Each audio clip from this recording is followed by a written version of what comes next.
وسلم کے پاکیزہ عنوان کے ساتھ آج میں اور آپ اس اجتماع میں حاضر ہیں. جس شوق فراواں، جس محبت اور جس کثرت کے ساتھ آپ تشریف لائے، میں آپ کو خوش آمدید کہتا ہوں اور ادارۃ المصطفیٰ حلقہ حجرہ شاہ مقیم کے جملہ دوستوں کو اس اجتماع کے انعقاد پر مبارکباد بھی پیش کرتا ہوں.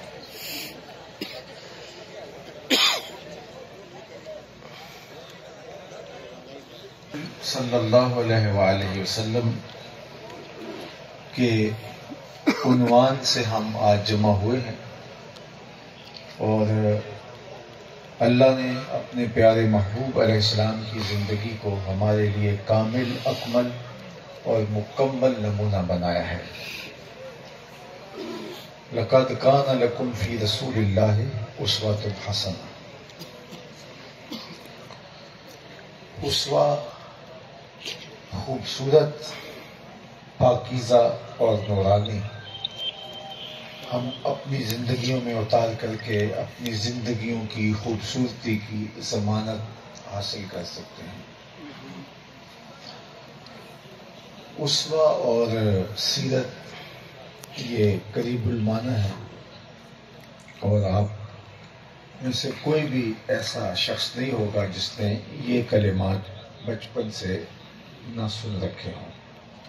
بالخصوص سیرت النبی صلی اللہ علیہ وآلہ وسلم، یہ عنوان ہماری سماعتوں اور ہمارے دل کے قریب بھی ہے اور ہم اس لفظ سے مانوس بھی ہیں. آرزو بھی رکھتے ہیں کہ حضور علیہ السلام کی سیرت کا جمال ہماری روحوں میں پیدا ہو، ہمارے رویوں میں اتر آئے، لیکن مادی کمزوریوں کی وجہ سے ہم وہ کمالات، وہ اوصاف چاہنے کے باوجود بھی اپنے اندر پیدا کرنے میں بعض اوقات ناکام ہو جاتے ہیں. تو آج کی اس کانفرنس میں ہم نے ساری گفتگو اس نیت کے ساتھ سننی ہے کہ جو سنے اللہ اس پر عمل کی توفیق عطا فرمائے.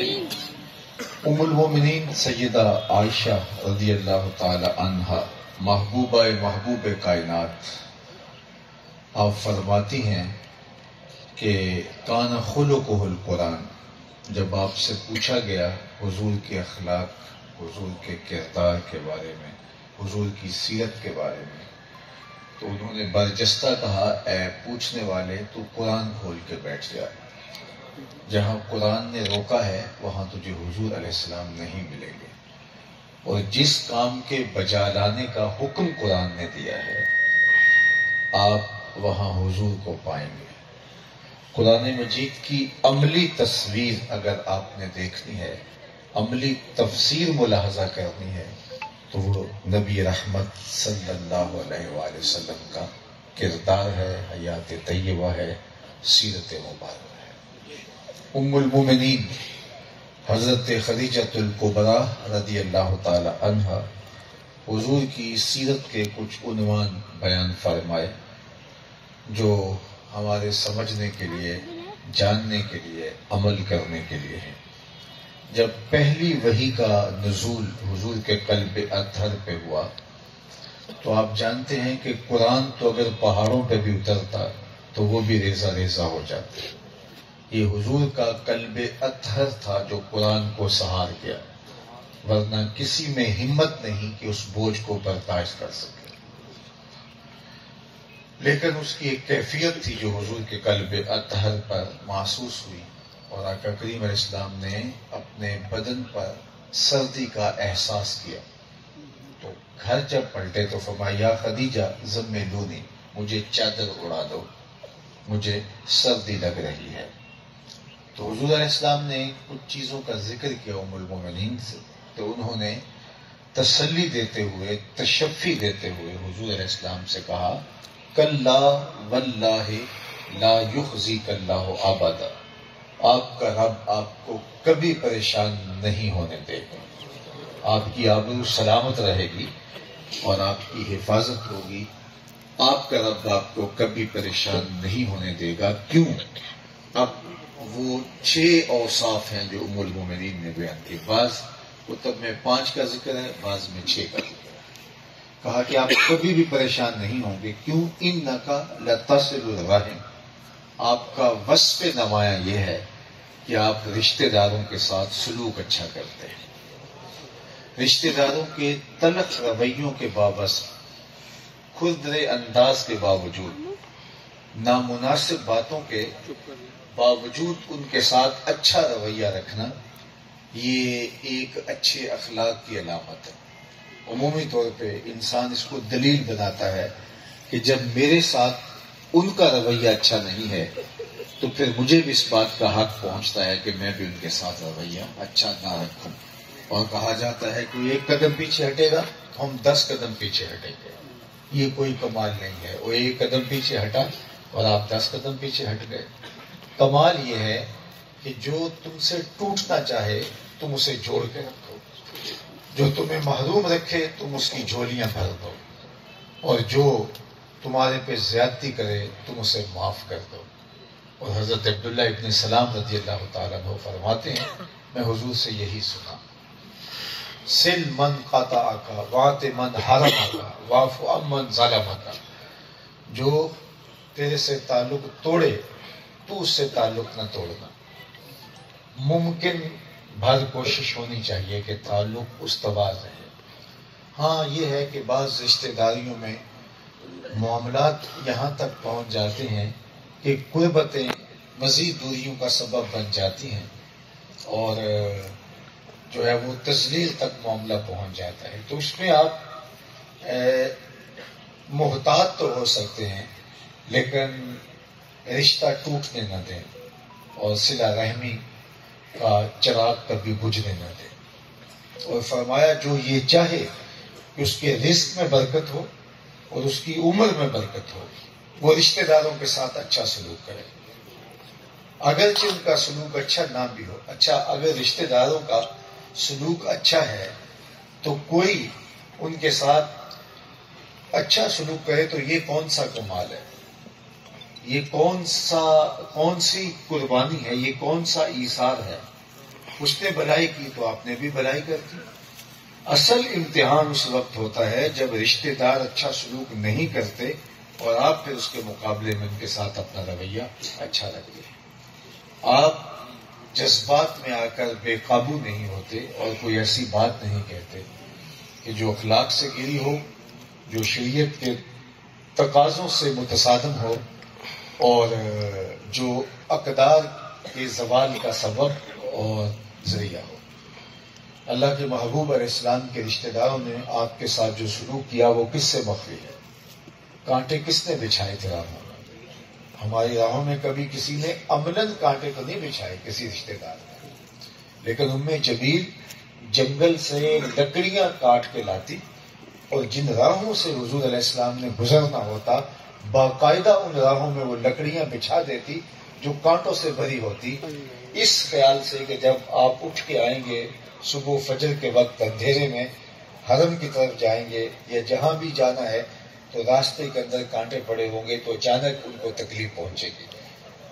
گڑے کھودے گئے حضور علیہ السلام کی راہوں میں کہ آپ جب یہاں سے گزریں گے تو جب آپ گئے تھے تو اس وقت راستہ صاف تھا تو اچانک گڑا کھود دیا گیا کہ جب واپس آئیں گے تو پھر تکلیف پہنچے.